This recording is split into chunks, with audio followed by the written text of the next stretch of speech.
అందుకే మొన్న ఎన్నికల్లో మేము చెప్పాం, ప్రజలు గెలవాలి, రాష్ట్ర పునర్నిర్మాణం చేయాలి.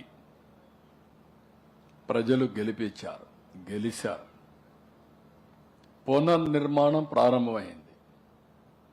అందులో కూడా నేను చాలా స్పష్టంగా అనేకసార్లు చెప్పాను, అభివృద్ధి సంక్షేమం రెండు కళ్ళు తెలుగుదేశం పార్టీకి, ఎన్డీఏకి. అభివృద్ధి చేస్తే దానివల్ల ఆదాయం, సంపద పెరుగుతుంది. సంపద పెరిగితే ఆదాయం వస్తుంది. ఆదాయం వస్తే మళ్ళీ ఆదాయాన్ని పేదవాళ్ళకు ఖర్చు పెడితే వాళ్ళని ఎంపవర్ చేయడం సంక్షేమ కార్యక్రమాల ద్వారా సాధ్యం. ఎన్నికల ముందు అదే చెప్పాను, ప్రజలు అది నమ్మారు, దానిపైన ఓట్లేశారు. అయితే రాష్ట్రం వెంటిలేటర్ పైన ఉంది. ఇప్పుడిప్పుడు ప్రజలిచ్చిన ఆక్సిజన్తో వెంటిలేటర్ నుంచి బయట వచ్చాం. ఈరోజు కేంద్రంలో కానీ మనం అధికారం లేకపోయింటే, వాళ్ళు కూడా సహకరించకపోతే గుక్క దిప్పుకోలేని పరిస్థితి, శ్వాస పీల్చుకోలేని పరిస్థితి. ఈ పరిస్థితికి ఎవరు కారణమండి? ఏంటండి ఈ రాష్ట్రంలో నష్టం? ఏ వనరులు లేవని అడుగుతున్నాం. నీళ్లున్నాయి, ఈ సంవత్సరం అదృష్టం బాగా ఉంది. దేవుడు కూడా, వరుణ దేవుడు కూడా ఆశించాడు. 93% రిజర్వాయర్లు ఫుల్ అయినాయి. రాయలసీమలో అన్ని రిజర్వాయర్లు, నాకు కొన్ని నీళ్లు సముద్రంలో పోతే నిద్ర కూడా రాలేదు ఆ 4 రోజులు. అవి కూడా తీసుకొచ్చి రాయలసీమలో అన్ని రిజర్వాయర్లు ఫుల్ చేయాలని. ఇప్పుడే మల్లికార్జున స్వామిని కోరుకున్నా. నేను ఎప్పుడూ మీకు ఒక మాట చెప్పాను, చాలాసార్లు ప్రజెంటేషన్ చేసినప్పుడు కూడా, నదుల అనుసంధానం చేసి గోదావరి, పెన్నా, గోదావరి, వంశధార, అంటే అల్టిమేట్గా వంశధార దగ్గర నుంచి పెన్నా నది వరకు కలపాలని. ఇది 5 ఏళ్లలో పోలవరం నాశనం చేస్తే, డయాఫామ్ వాల్ కొట్టుకోబెట్టి చేస్తే, 460 కోట్ల రూపాయలతో కట్టిన డయాఫామ్ వాల్ 990 కోట్లతో పేర్లకు కడుతున్నాం. దానిపైన పెద్ద చర్చ కూడా జరుగుతూ ఉంది. సైమల్టేనియస్ గా ఈసీఆర్ఆర్ఎఫ్ డ్యామ్ కూడా కట్టొచ్చునా, ఇదైనా కట్టాలంటే 3 ఏళ్ళు అవుతుంది, సైమల్టేనియస్ కడితే 2 ఏళ్ళు అవుతుంది. We are discussing with CWC and also foreign experts. అదైతే అక్కడి నుంచి స్టార్ట్ చేస్తాం. ఇలాంటి స్టార్ట్ చేసి మళ్ళీ రాయలసీమకు నీళ్లు తేగలిగితే, గోదావరి నీళ్లు రాగలిగితే, that is a big game changer. ఆలోచిస్తున్న అన్ని విధాల. తొందరలోనే ఒక శుభవార్త కూడా మీకు ఇన్ఫార్మ్ చేస్తా. అది కానీ సక్సెస్ అయితే అప్పుడు ఇంక రాయలసీమ రాళ్లసీమ కాదు, రతనాలసీమ. ఇది ఎప్పుడు నేను చెప్పేవాడిని. ఈ రాయలసీమకు ఉండే వనరులు ఎక్కడా లేవు. అయితే నీళ్లు ఒక్కటి ఉంటే ఏదైనా సాధ్యం రాయలసీమలో.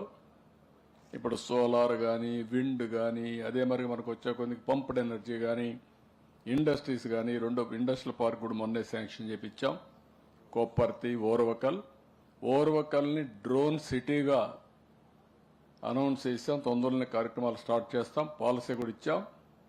ఇక్కడి నుంచి దేశానికే కాకుండా ప్రపంచానికే ఆదర్శంగా డ్రోన్ సిటీ నుంచి డ్రోన్స్ తయారు చేయడమే కాకుండా యూస్ కేసెస్ డెవలప్ చేసి పైలట్లు తయారు చేసే కేంద్రంగా తయారవుతుంది. డ్రోన్ పైలట్స్ ఇక్కడి నుంచే తయారవుతారు. ఇక్కడి నుంచే సర్టిఫికేషన్ ఇస్తారు. సెంట్రల్ మినిస్టర్ ఎవరైతే సివిల్ ఏవియేషన్ మినిస్టర్ గారు ఉన్నారో ఆయన డిపార్ట్మెంట్ ఇది. దానికి కూడా నాంది పలికాం. ఇలాంటి కార్యక్రమాలు చేసి ముందుకు పోతా ఉంటే ఇంకా కొంతమంది మీరు చూస్తున్నారు సోషల్ మీడియాలో. నేను ఒకటే చెప్తున్నా, మర్యాదగా ఉంటే మర్యాదగా ఉంటుంది. ఆడబిడ్డల జోలుకు వస్తే మాత్రం జాగ్రత్త. క్యారెక్టర్ అసాసినేషన్ చేస్తే మాత్రం చాలా ఫర్మ్గా ఉంటాం. తెలుగుదేశం పార్టీ భయపడదు. తీవ్రవాదులతో పోరాడాం. ముఠా నాయకుల్ని పూర్తిగా కంట్రోల్ చేశాం. మత విద్వేషాలు రెచ్చగొట్టే వాళ్ళని నియంత్రణ చేశాం. రౌడీలు లేకుండా చేశాం.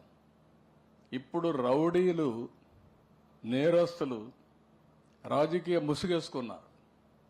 ముసుగు కూడా తీస్తా, రౌడీలను రౌడీలుగానే చూస్తా, నేరస్తులను నేరస్తులుగానే చూస్తా.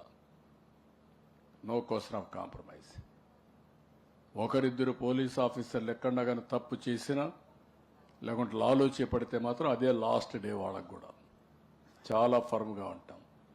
లా అండ్ ఆర్డర్ మెయింటైన్ చేస్తేనే రాష్ట్రానికి పెట్టుబడులు వస్తాయి. లా అండ్ ఆర్డర్ మెయింటైన్ చెప్తే ఎవరు పెట్టుబడులు పెట్టరు.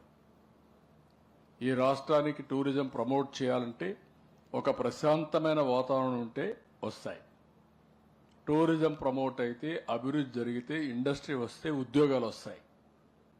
మీకోసం ఉద్యోగాలు త్యాగ చేయడానికి మేము సిద్ధంగా లేవు. ఇంకా పేదరికాన్ని పెంచడానికి సిద్ధంగా లేవు.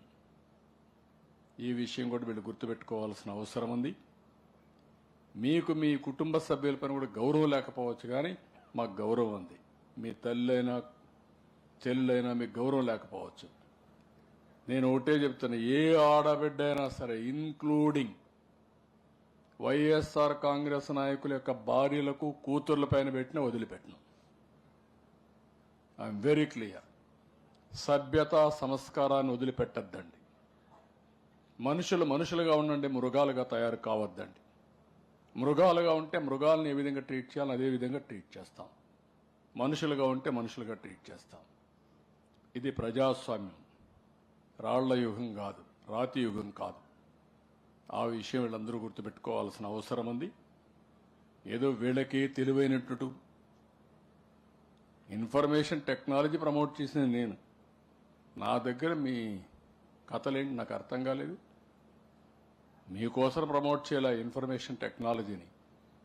సోషల్ మీడియా వచ్చింది తర్వాత. అలాంటి దాంట్లో మీ ఇష్ట ప్రకారం పెట్టి తప్పుడు అడ్రస్లు పెట్టి చేయడం తప్పిది. చాలా ఫర్మ్గా ఉంటాం. ఎవరైనా అలాంటి ధోరణిలో ఉంటే బీ కేర్ఫుల్, మానుకోండి. ఒట్టొట్టి అడుపులు ఇస్తే కుదరదు. నేను I'm very clear on that. పేదరు పడడం ఏదో జరిగిపోతుంది అంటే మీ ఇష్ట ప్రకారం తిడితే ప్రతి ఒక్కరు పడడానికి సిద్ధంగా ఉన్నారండి. పడాలండి. మొన్న డిప్యూటీ సీఎం అన్నాడు, వస్తామంటే కూతుర్లు బోరు నేర్చారు. Is it necessary? అనుభవించాలా మేము? ఏ నాయకుడైనా రాజకీయాల్లో వచ్చింది గౌరవంగా ఉండి ప్రజాసేవ చేయాలని. నేను ఆ మాట చెప్పాను. నన్ను కూడా ఒకసారి మోసం చేశారు, మీకు అందరికీ ఐడియా ఉంది. నేను ముఖ్యమంత్రిగా ఉన్నప్పుడు ఎలక్షన్ సీజన్లో బాబాయిని చంపి గుండెపోటు అంటే నేను కూడా నమ్మా, నిజమేనేమో అని. అది ఆ సాక్షి పేపర్లో వేసి తర్వాత అది గుండెపోటు కాదు గొడ్డలి వేటు అని తెలిస్తే సాయంత్రానికి తెల్లవారి మళ్ళీ ఆ పేపర్లో నారాసుర రక్త చరిత్రని సానుభూతి సంపాదిస్తారా మీరు? నేను ఆ రోజు లోపలేసుంటే ఏమేంటి అందరినీ? అదే నేను చేసిన తప్పు. అది నా మంచితనం. ఆ మంచితనాన్ని దుర్వినియోగం చేయాలనుకుంటున్నారు. కబద్దార్, జాగ్రత్తగా ఉండండి. ఎవరిని వదిలిపెట్టాం. తప్పును తప్పుగా చూస్తాం.